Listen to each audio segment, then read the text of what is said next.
The Zodiac Killer is a ghost. He's a puzzle made of bloody clues and taunting letters sent to newspapers more than 50 years ago.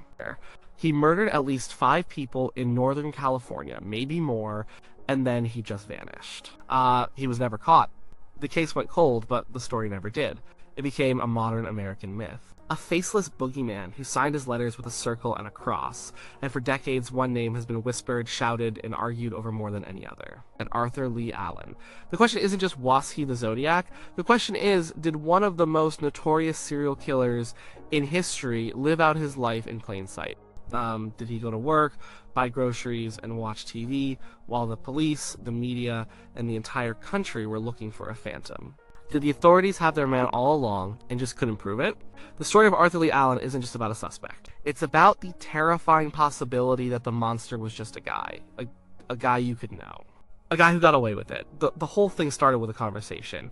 In 1971, a man named Don Chaney walked into the San Francisco Police Department. He was nervous. He had a story to tell about his old friend Arthur Leigh Allen.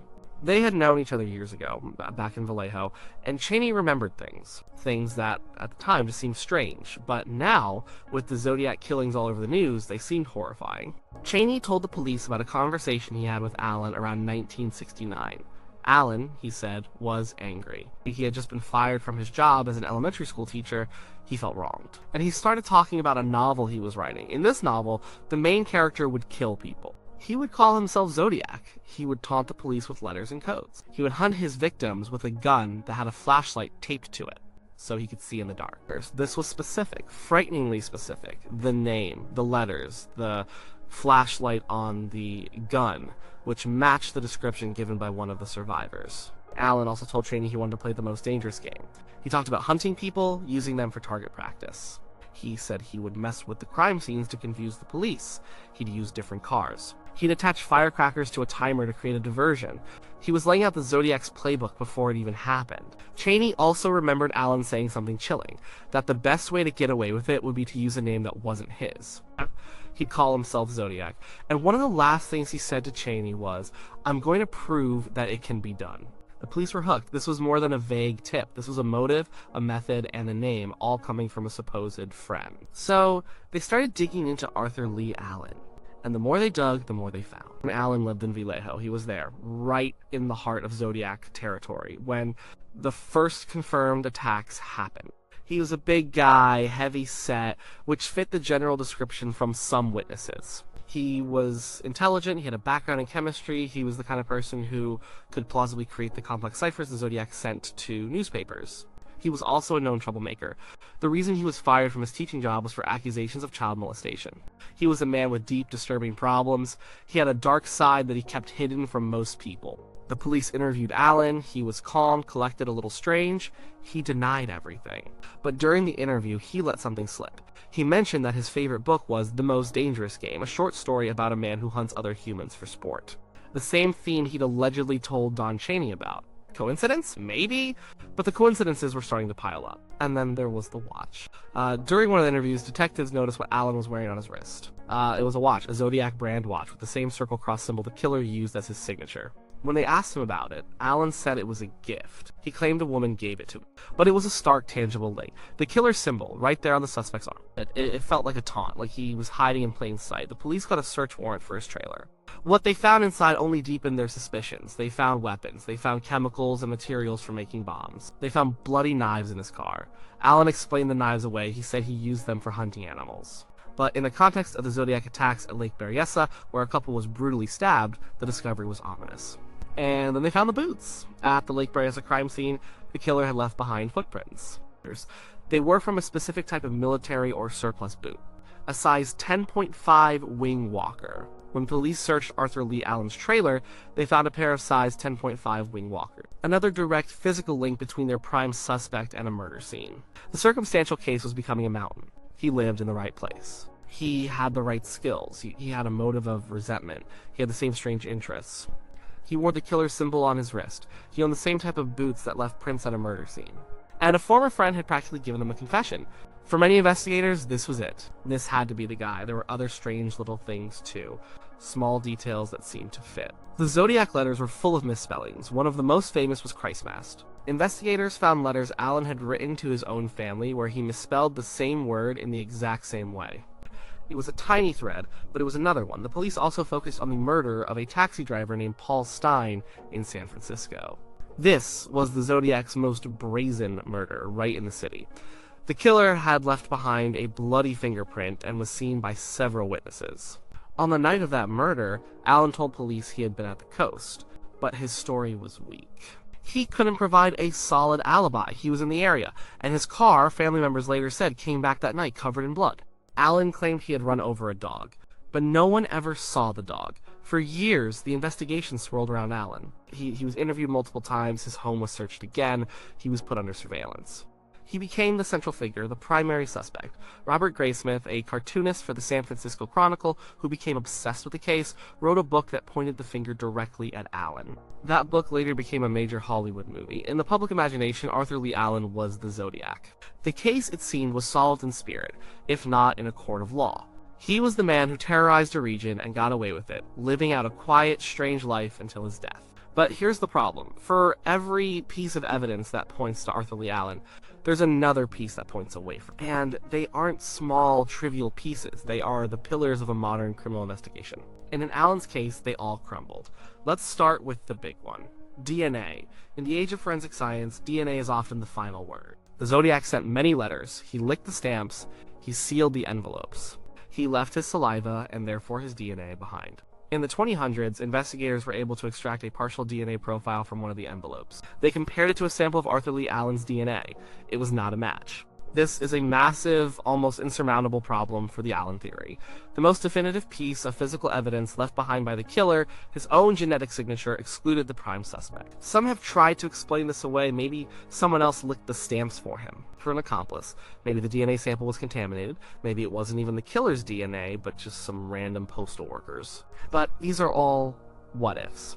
The scientific fact remains the DNA did not match. Then there are the fingerprints. At the Paul Stein taxi cab murder, the killer left behind bloody fingerprints. The police had a clear print. They had Arthur Leigh Allen's fingerprints on file. They compared them. Again, not a match. This is another huge blow. A print from the crime scene in the victim's blood, and it doesn't belong to your suspect. How do you explain that? Did he wear gloves but take one off? Did someone else touch the cab? Again, you have to invent scenarios to make the evidence fit the theory. The simplest explanation is that the print belonged to the killer, and the killer wasn't Arthur Leigh Allen. And then there's the handwriting. The Zodiac's letters were his trademark. His strange, slightly childish right slanting print was famous. The police had lots of samples of Allen's handwriting. They gave him to top-tier handwriting experts. The overwhelming consensus? Not a match. While some amateurs and enthusiasts have claimed to see similarities, the professionals who do this for a living concluded that the man who wrote the Zodiac letters was not Arthur Leigh Allen. The slant was different, the letter formations were different, they were two different writers. So now, you have the big three of forensics: DNA, fingerprints, and handwriting all coming back negative. In any other case, that would be enough to clear a suspect. But the circumstantial evidence against Allen was so strong, so compelling, that investigators and theorists just couldn't let him go. The story was too good. He fit the part too well. The problems don't stop there. Mike Mageau, one of the two people shot at Blue Rock Springs, survived the attack. He saw the killer's face. Years later, after Allen was a major suspect, the police showed Mageau a photo lineup. He did not pick Arthur Leigh Allen. He looked right at his picture and said it wasn't the man who shot him. Decades later, Mageau would change his story and identify Allen, but witness memory is notoriously unreliable over time. The first, most immediate identification failed. The one person who saw the Zodiac's face up close and lived to tell the tale did not identify Arthur Leigh Allen. And what about his alibis? While some were weak, others were stronger. On the day of the brutal stabbing at Lake Berryessa, Allen had a credible alibi. Her friends testified that he was with them on a scuba diving trip miles away. They remembered him being there. It's hard to be in two places at once, so what are we left with? A man who looks guilty on paper but innocent in the lab. A man who fits the profile perfectly, but for whom the hard evidence just isn't there. This is the paradox of Arthur Leigh Allen. It forces you to choose which kind of evidence you trust more. Do you trust the gut feeling, the coincidences, the web of strange connections? Or do you trust the science, the DNA, the fingerprints? This is where the idea of hiding in plain sight gets complicated. There are a few ways to look at it. One theory is that Allen was incredibly clever. He was the Zodiac, but he knew exactly how to play the game. Maybe he had an accomplice who licked the stamps and sealed the envelopes. Maybe he wore gloves at the Stein murder, but was smart enough to plant a fake fingerprint from someone else. Maybe he deliberately disguised his handwriting, knowing it would be analyzed. In this version of the story, Allen wasn't just a killer, he was a criminal mastermind who knew his own weaknesses and planned for them. He anticipated the investigation. He left a trail of circumstantial clues that pointed to him, almost like a game, while making sure the hard, scientific evidence would always clear him. He could enjoy the suspicion, the notoriety, without ever facing the consequences. He could watch the police chase their tails for decades, knowing they had the right man but could never, ever prove it. This is the most chilling possibility, that he was a genius of misdirection. Another theory is that the police simply got tunnel vision.